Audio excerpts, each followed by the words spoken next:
우리가 진제라고 하는 것을 얘기를 했어요. 그래서 빠라마 아르타, 아르타는 대상이라는 뜻이고 빠라마는 최후의 그러니까 최후의 그 대상, 그 최후의 진리, 최고의 진리. 이제 보통 이제 번역할 때는 최고의 진리라고 얘기해요. 근데 이 최고의 진리라고 하는데 여기서 두 그룹으로 나눠주는 거예요. 두 그룹이 뭐냐면은 색심심소와 하나는 열반 이렇게 나눠주는 거예요. 자, 그래서 색심심소를 열심히 뚫어져라 보면 그 열심히 뚫어져라 보는 게 뭐냐? 위파사나 하면 그러면은 무엇을 얻을 수 있다? 열반을 성취할 수 있다. 자, 그래서 서로가 인과 과의 관계가 되는 거예요. 그 색심심소는 수행해야만 할 대상이고 열반은 그 수행에 대한 과보예요. 자, 이 색심심소를 또 다르게 얘기하면 신수신법이 바로 색심심소예요. 자, 어떻게 해서 신수신법이냐? 색은 신이고 수는 똑같이 수고 그 다음에 그 심하고 법을 얘기할 때 마음은 식이고 그리고 법은 수상행이 되는 거죠. 자, 그렇게 해서 우리는 색심심소가 바로 신수심법을 말하는 것이다. 그래서 이게 지금 여러분들 중에서 지금 내가 설명하는 게 잘 이해가 안 될 수가 있을 거예요. 왜냐하면은 지금 이제 그 도표가 없어서 아까 그 도표를 내가 지워버려서 다른 걸로 들어왔죠. 지금 색 그리고 심, 자 심소. 지금 제가 칠판에 쓰는 거 보이나요? 교수님 화면 공유가 안 됩니다. 공유를 했는데 다시 껐다가. 해주셔야 될 것 같습니다. 네, 알겠습니다.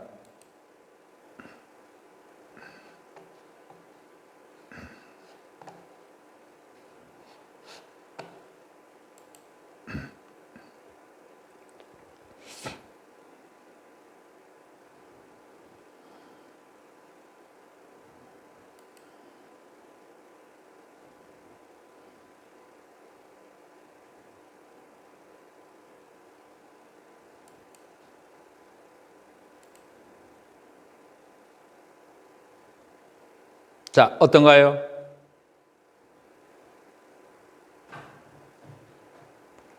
이제 보이는가요? 자, 그래서 여러분들 사념처라는 얘기 많이 들어봤죠. 신수심법. 이 색심심소가 바로 신수심법과 같은 얘기다라고 제가 얘기했어요. 색은 신수심법 가운데 뭘까요? 신이 되는 거죠. 자, 심은 뭐가 되죠? 심이라고 하는 것은 여전히 심이 되는 거죠. 그래서 신과 심이 되는 거고 이 심소가 뭐냐면은 수 그리고 상, 행으로 이루어졌잖아요. 자, 그렇다면 이 심소가 수상행인데 이 수는 바로 똑같은 수가 되는 것이고 신심수 그 다음에 상행이 뭐냐 하면은 바로 법이 되는 거예요. 자, 지금 제가 이렇게 써놓은 거 월우스님 이해가 되나요? 네, 선생님.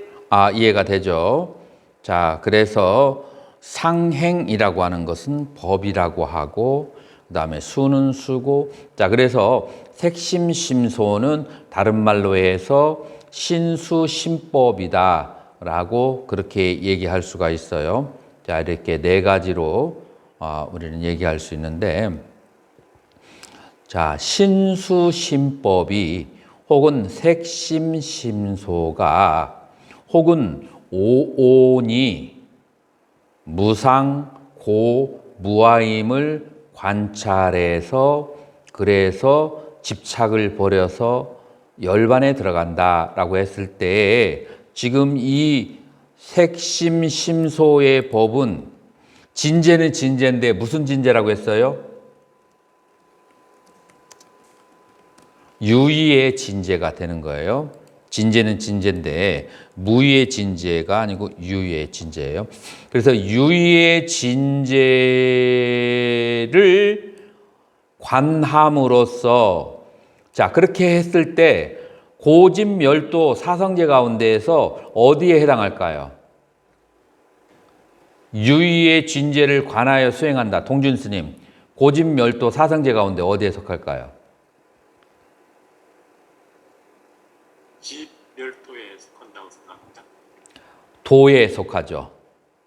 왜냐하면 도라고 하는 것은 막가 수행도를 말하는 것이고 지금 신수신법을 관찰해서 보는 것은 뭐 고나 집을 말하는 게 아니고 멸을 말하는 게 아니라 수행하는 방법론을 말하는 거잖아요. 그래서 이거는 이 유의 진제 중에서 뭐를 얘기하냐면 도성제를 얘기하는 거예요. 도성제를 얘기하는 거죠. 자, 도성제를 통해서 그래서 그 결과가 어떻게 된다고 했어요? 결과가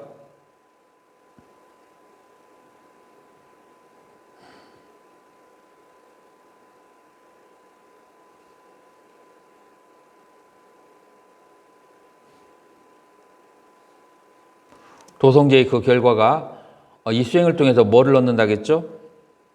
열반입니다. 열반을 얻는다고 했어요. 그래서 도성제와 열반.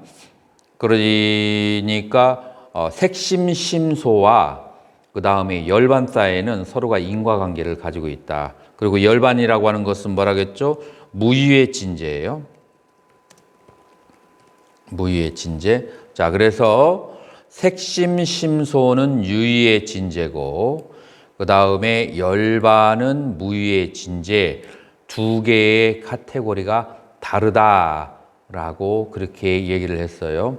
금행스님, 이 두 개가 다르다는 거에 대해서 인정을 하시나요? 네, 인정합니다. 네, 그래서 이 두 개가 달라요. 자, 그래서 우리가 주어를 이 색심심소를 주어로 놨을 때하고 열반을 주어로 놨을 때하고 뒤에 그 따라오는 프레디게이트 이 술부는 완전히 다를 수밖에 없어요. 금행스님, 술부가 어떻게 왜 달라지게 되죠? 주부가 다르기 때문에. 주부가 다르기 때문에 만약에 유의의 법을 얘기할 때는 유의의 법은 생멸이 있고 무의의 법은 생멸이 없는 거예요. 자, 이제 이쯤 해서 우리는 이제 설일체 유부가 주장했던 그 법 이론에 대해서 용수보살이 공격을 했던 그 부분이 뭐냐면은 여기 칠판에 보이는 대로 모든 법이 삼세에 존재한다라고 하는 거예요. 사르바니, 다르마니, 트리니, 칼레수, 아스티, 사르바니 모든 일체, 다르마니 법들이, 뜨리니 삼, 깔레수 세에 아스티 존재한다라고 하는 거예요. 자, 모든 법이 삼세에 존재한다라고 법 실체를 얘기한 거에 대해서 용수보살은 법은 실체하지 않는다. 나도 존재하지 않는다라고 그렇게 얘기를 한 거예요. 자, 한번 내가 지금 결론을 내지 않았어요. 자, 그런데 여러분들이 어디까지 이해를 했는가를 알기 위해서 동진 스님, 지금 이 정도에서 용수보살이 설일체유부를 공격한 거에 대해서 설일체유부의 입장에서 반론을 뭐 아주 겸손하게라도 가볍게라도 할 수 있을까요?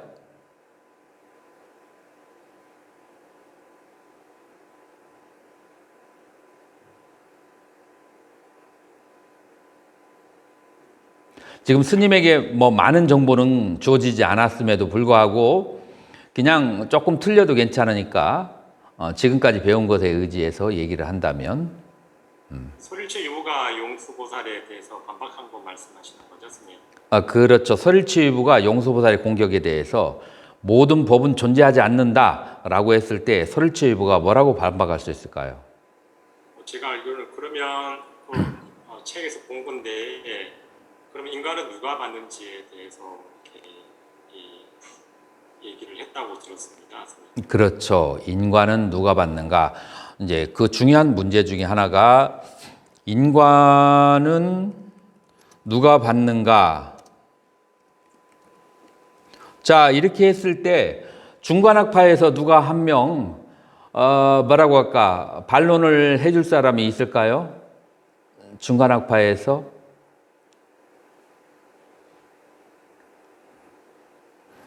자, 현문 스님이 한번 해줘 보실래요? 인과는 누가 받는가라고 했을 때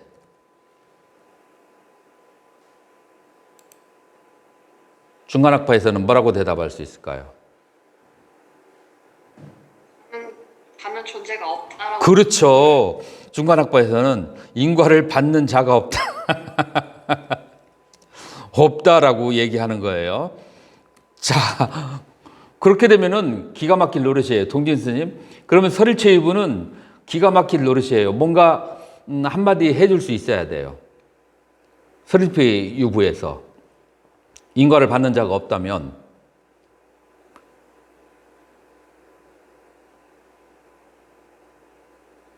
틀려도 괜찮아요. 뭐 그냥 지금 당장 뭔가 떠오르는 게 있죠. 인과를 받는 자가 없다면은 기가 막힐 노릇이잖아요. 뭔가 할 수 있는 말이 있을 수 있잖아요. 오온이 받는다고 생각합니까? 아니, 받는 자가 없다라고 했을 때 오온이 받는다는 굉장히 부드럽게 캐치하는 거고, 이럴 때는 이렇게 한번 그냥 스매싱을 해줘야 돼. 이 백으로 얘기한다면. 인과를 받는 자가 없다? 그러면 지금 당장 우리 일상생활에서 아니 내가 가다가 편의점에 가가지고 그래가지고 그 물건을 살짝 하면 그러면 인과를 받는 자가 없다? 그런 것을 말하나요? 라고 질문을 해야 되죠. 스님이 조금 더 저기 한다면, 자, 그렇게 만약에 질문을 한다면 워루스님 뭐라고 대답하실래요? 자, 인과를 받는 자가 없다고 중간학파는 얘기했어요. 그렇게 했을 때 설일체유부가 이렇게 반격을 했어요. 그러면 지나가다가 편의점에서 돈하고 물건하고 이렇게 쓱 쓸어서 가져가도 인과를 받는 자가 없는가? 라고 질문하면 워루스님 뭐라고 대답할래요?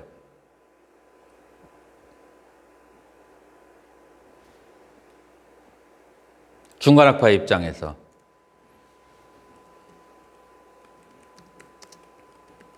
받는 자가 분별하지 않으면은 나라는 존재가 없지 않습니까? 이제 이 중간학파는 이렇게 대답해요.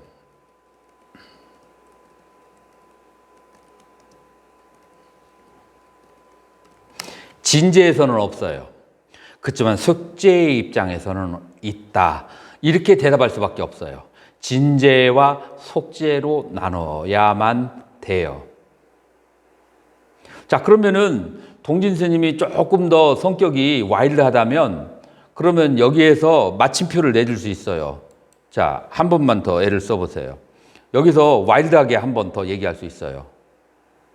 진재에서는 없지만 속죄 입장에서는 있다라고 중간학파가 얘기한다면 또 한마디 더 해줄 수 있어요. 내가 얘기하려고 하는 것은 내가 인과는 누가 받는가를 얘기하는 것은 처음부터 속죄의 입장이지 진재가 아니다. 라고 얘기할 수 있어야 돼요. 근데 여기에서 이제 뭐가 발생하냐면은 속죄가 아니라 유위의 진제 입장이에요. 그러니까 지금 설일체유부가 처음부터 계속 견지하는 것은 인과를 그 받는 법이 존재한다라고 하는 것은 어디의 관점에서 얘기하는 거냐면은 유의의 진제라고 하는 관점에서 얘기하는 거고, 그 다음에 이 중간학파에선 진제에서는 없다라고 얘기하는 것은 그건 어느 진제를 얘기하는 거겠어요? 자, 워르스님, 유의의 진제를 말하겠어요? 무의의 진제를 말하겠어요? 유의 진 저기 중간학파에서 진제에서는 아가 없다라고 했을 때 유의의 진제, 무의의 진제 어디를 말하겠어요? 무의 진제입니다. 무의의 진제예요. 자, 그러니까 여기에서 두 학파는 무슨 오류를 범하냐면 주어가 서로 달라요. 주어가 서로 다르면서 서로가 계속해서 논박을 하는 거예요. 지금 양쪽에서 실수를 하는 것은 중간학파에서는 무의의 진제의 입장에서 진제를 얘기하고, 그리고 설일체유부는 유의의 진제에서만 얘기하고 무의의 진제는 설일체유부하고 초기불교에서는 언급을 하지 않아요. 여러분들 그와 같은 그 사실에 대해서 동진 스님 아시나요? 초기불교에서 무의의 진제는 10무기, 14무기 중에 하나라서 열반에 대해서는 기본적으로 석가모니불이 언급을 하지 않아요. 그러지 않은가요? 잘 모르겠습니다. 하지 않아요. 우리 그 교재 중에 나올 거예요. 열반에 대해서는 언급을 하지 않고 무엇에 대해서 주로 언급을 하겠어요? 고진멸도 사성제 가운데서 멸성제는 잘 언급을 하지 하고 무엇에 대해서 주로 많이 강조를 하겠어요? 도성제에 대해서 강조를 많이 해요. 근데 도성제는 진제기는 진제인데 뭐에 해당해요? 유의의 진제예요? 무의의 진제예요? 워르스님, 도성제는 유의의 진제, 무의의 진제? 유의 진제입니다. 유의의 진제예요. 그래서 여러분들이 이와 같은 그 주어의 차이점을 잘 이해하게 된다면 이 문제가 저절로 그 사라지게 되는 거예요. 자, 그래서 초기불교하고 설일체유부는 근본적으로 유의의 진제를 많이 다루고 무의의 진제, 열반은 잘 다루지 않고, 중간학파는 유의의 진제를 뭐라고 폄하하냐면 얘도 어디에다가 집어넣냐면 속죄에다가 집어넣어요. 그래서 중간학파에서는 두 개밖에 없어요. 속죄와 그 다음에 무의의 진제, 이거 두 밖에 없어요. 무의의 진제, 열반이 아닌 것은 전부 다 속죄로 다 아래로 내려놓게 되고, 그리고 설일체유부나 초기불교에서는 세 가지의 진리를 얘기하는데 그것이 뭐냐면은 무의의 진제, 유의의 진제, 속죄 세 가지를 얘기한다. 자, 여기서 오는 언어적 트래픽이 우리의 과거의 불교 역사에서 존재하고 있었다라고 하는 거예요.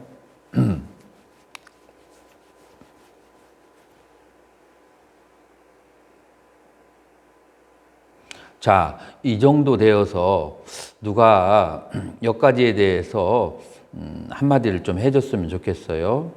자, 동진 스님이 좀 오늘은 수고 좀 해주세요.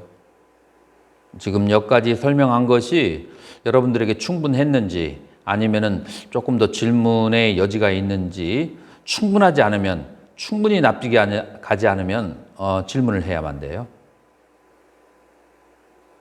교수님, 개인적인 질문해도 되겠습니까? 네네네. 그런데 초기 불교나 북파 불교에서는 속죄 진제, 유의의 진제 이렇게 나눴고, 그 중간에서는 유의의 진제, 아니, 유의 없어요. 무의의 진제, 속죄. 속죄 이렇게 나누는데, 제 생각에는 유의의 진제가 꼭 필요한가라는 생각이 듭니다. 유의의 진제는 아주 절대적으로 필요해요. 누구에게? 도성제를 수행하는 사람에게. 도성제를 수행하는 사람에게 이 신수신법을 관찰을 하는 것을 위파사나라고 하는데, 이 신수신법은 어디에 속해요? 무의의 진제일까요? 유의의 진제일까요? 유의 진대입니다. 유의의 진제죠. 그래서 위파사나 수행자에게 유의의 진제가 없으면 수행할 수가 없어요. 유의의 진제를 다스리지 않으면. 워르스님은 어떻게 생각하세요? 그냥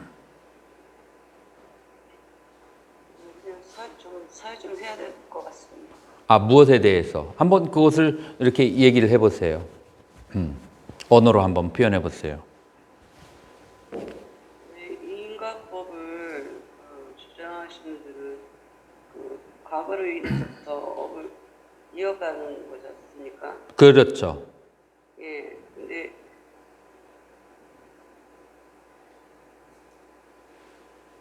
과거에서 현재에서, 현재에서 미래로 법이 상속을 하면서 인과가 발생하게 되는 거죠. 자, 그런데 과거, 현재, 미래가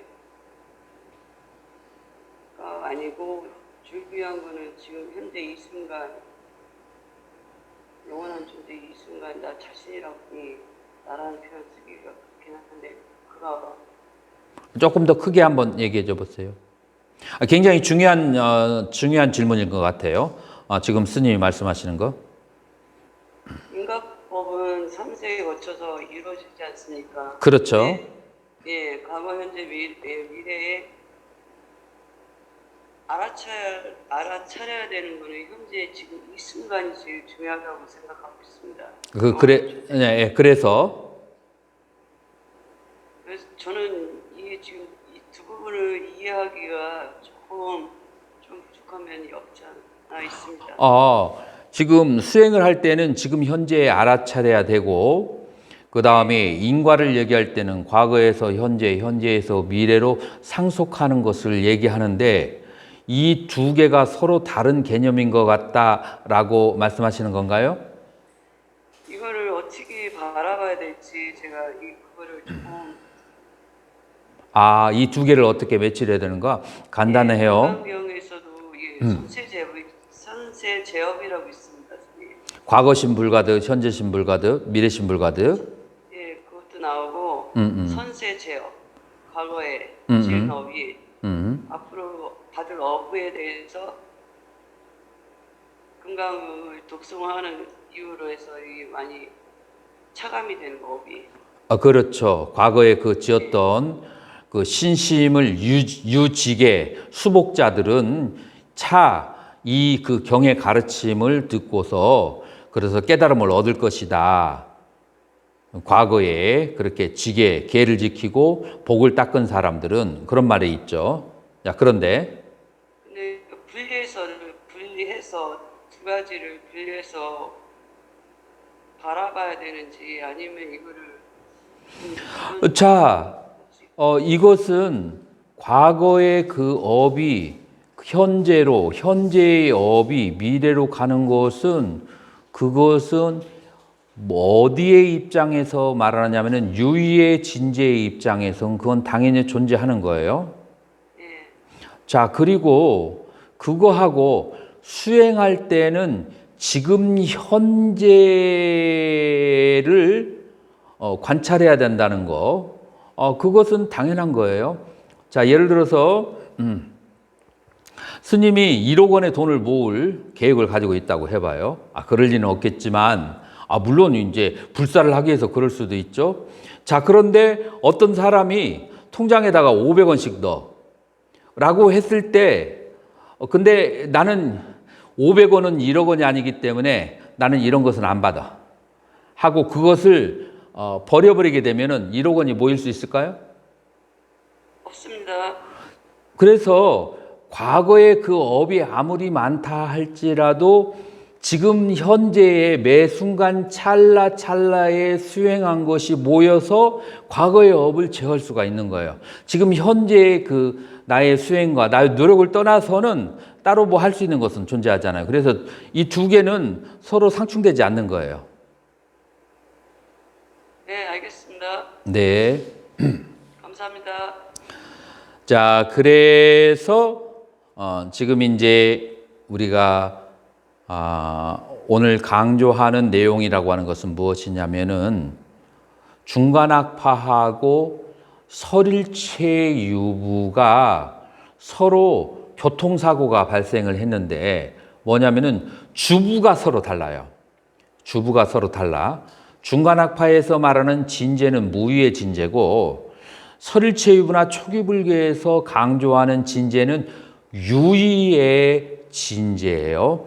그리고 그 유의의 진제는 그 법의 상속함이 있고 무의의 진제는 법의 상속함이 있을까요? 없을까요?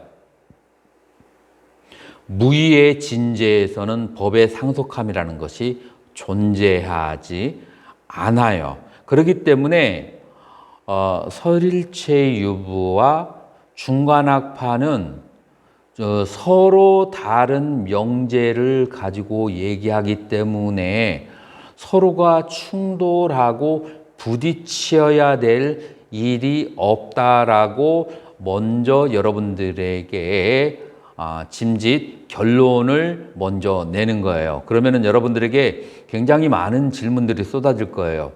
그러면은 과거에 그 중간학파와 설일체 유부에 있는 그 수많은 아라한들과 논사는 스님보다 덜 똑똑해서 그런 오해를 했겠습니까? 라고 야무지게 질문을 하는 사람도 있을 테고 또 뭐 여러 가지로 뭐 질문이 있을 수 있어요. 동진 스님 어떻게 생각하세요?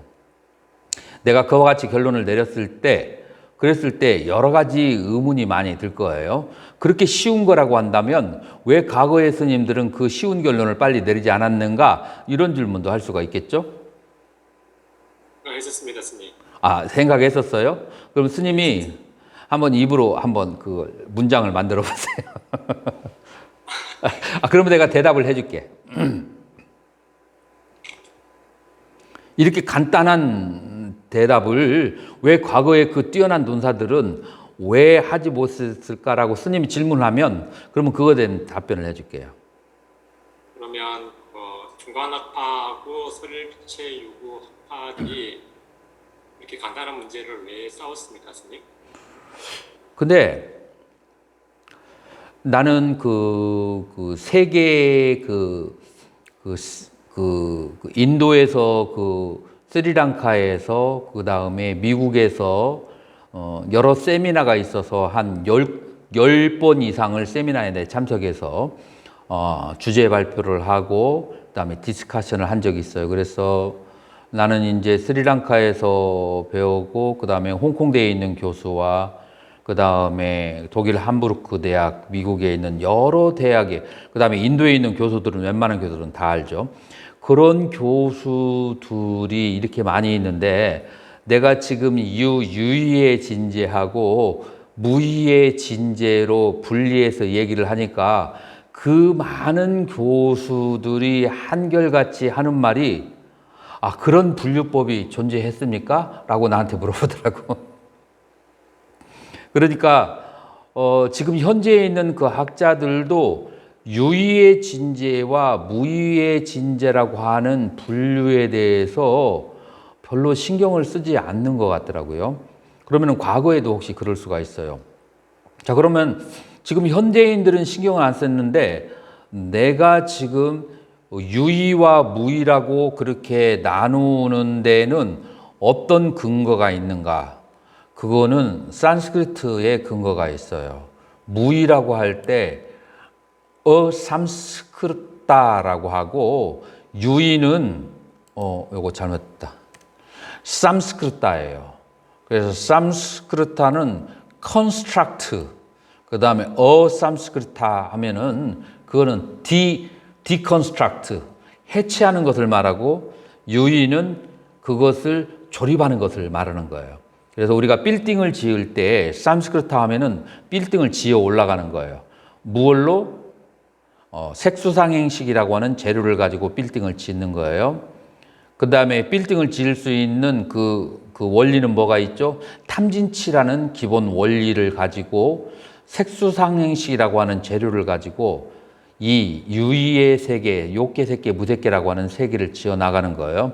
자, 그러면 어삼스크르타, 이 디컨스트럭트라는 건 뭐냐면은 지금 이렇게 오온이라고 하는 것을 마치 우리가 건물을 지을 때 나무와 모래와 돌과 자갈과 세멘트와 물이 합쳐서 만든 것처럼 그것을 전부 다 뜯어내는 것이 디컨스트럭트, 바로 해체가 되는 거예요. 자, 그래서 유의와 무의라고 하는 것이 이름이 다르고 아까 색, 심소는 산스크르타에 속하고 열반은 어산스크르타에 속해요. 그래서 산스크리트를 하는 냉정한 사람이라면 유의의 진제, 무의의 진제는 금방 알 수가 있어요. 자, 그래서 이것은 여러분들이 지금 당장 모든 것을 다 결론을 내지 말고 이번 학기를 계속해서 가면서 초기 경전과 설일체유부와 중간의 그 중간학파의 논사들, 그 다음에 중론을 계속해서 읽어나가면서 거기에서 중론에서는 무인무가, 인과를 부정해요. 자, 그리고 설일체부에서는 인과에 대해서 엄청나게 그 중요성을 부여해요. 자, 무인무가와 인과를 강조할 때 열반은 무인무가, 그 다음에 이 유의법의 세계는 인과가 그 분명한 그런 세계. 이제 이런 식으로 우리는 그 다이멘션 그 3차원과 4차원하고 각각 다르듯이 주어가 열반이라고 놓았을 때 중론 27장에 그 해석되어지는 방법과 그 다음에 설일체부의 테라바다에서 유의의 진제라고 하는 주어를 가지고 나머지를 그 설명했을 때 이해되는 방법을 양쪽을 계속해서 이렇게 접근해서 나아가면 전체가 그 논리로 인해서 다 정리가 되는 것을 여러분들이 이해를 하게 될 거예요. 내가 이것을 정리하는데 한 30년 이상을 노력을 했던 것 같아요. 자, 그래서 여러분들은 한 학기에 이제 내가 30년 이상의 노력한 것을 그것을 듣는 것이니까 여러분들이 뭐 예습하고 복습을 조금 더 하시면 내가 추천했던 그런 이제 책들을 그런 것 좀 읽어가면서 그다음 복습을 충분히 하시고 하면 여러분들이 충분히 공감할 수 있으리라고 그렇게 생각을 해요. 자, 그래서 오늘 공부했던 것은 속죄와 유의의 진제, 그리고 무의의 진제. 나라고 하는 것은 속죄에 속하고 오온은 유의의 진제에 속하고, 자, 그 오온 가운데에서 초기 불교는 72개의 법을 얘기를 했어요. 자, 그런데 설일체유부는 75개의 법이에요. 그래서 법이 살짝 그 다름이 좀 있어요. 자, 그래서 간단하게 그 다른 거에 대해서 한번 얘기를 하면 초기 불교에서는 사위 72법이에요. 그 사위가 뭐냐면은 색, 심, 심소, 열반 이렇게 해서 사위가 되는 거죠. 자, 그런데 설일체유부에는 위가 하나 더 들어갔어요. 뭔가 한번 보자고요. 심소, 이거 지금 보이시죠? 칠판? 이거 노트 보이시죠? 내가 하이라이트한 거 심소 46개, 그 다음에 심법 하나, 색법 11개 그렇게 하고, 그 다음에 심불상응행법 14개. 이게 하나가 더 들어갔어요. 자, 심불상법이 뭔지만 간략하게 얘기할게요. 이거는 찌따, 루빠, 밑바리육다라고 하는데 그건 뭐냐면은 이것은 심도 아니고 색도 아니고 심과 색으로부터 빛바리육다 동일한 것이 아닌 그런 법이라 해서 심불상응 행법이에요. 그래서 원래대로 하면은 색심불상응 행법이야. 색도 색하고 심하고 상응하지 않는 법이 14가지 약간의 개념에 해당하는 거예요. 그 개념에 해당하는 것들이 뭐냐면은 쉽게 얘기해서 프랍디, 내가 뭔가를 획득할 때, 내가 뭔가를 획득하지 못했을 때, 그리고 삼매에 들었을 때 색계에서 색계 사선의 무상과를 얻었고 무상정을 얻었을 때, 그다음 비상비비상처를 지나서 멸진정을 얻는 거, 그다음에 생주이멸, 명신구신, 그다음에 문신 등 이런 약간의 개념에 해당하지만 인간이 수행을 하면 경험할 수 있는 것들을 그것을 바로 불상응, 심불상응 행법이라고 그렇게 얘기를 했어요. 이래서 심불상응 행법, 개념을 한 위로 넣어준 거, 그거가 더해서 5위가 되었고요. 요거 하나가 초기불교하고 다른 거고요. 자, 두 번째로 무위법이 초기불교에서는 몇 개였어요? 무위법이 초기불교에서는 하나였어요. 하나 이름이 뭐죠? 열반이었어요. 무위법이 하나였어요.